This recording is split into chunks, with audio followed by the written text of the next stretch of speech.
Apa beza redha dan pasrah? Ayuk, dia kata.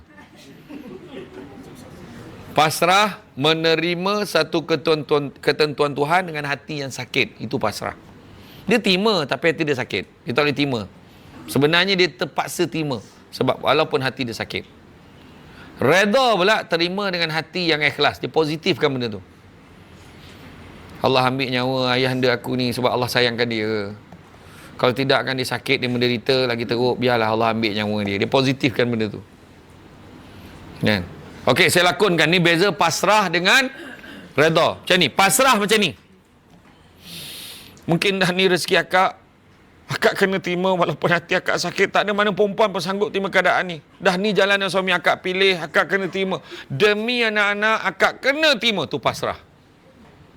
Tapi kalau redha macam ni.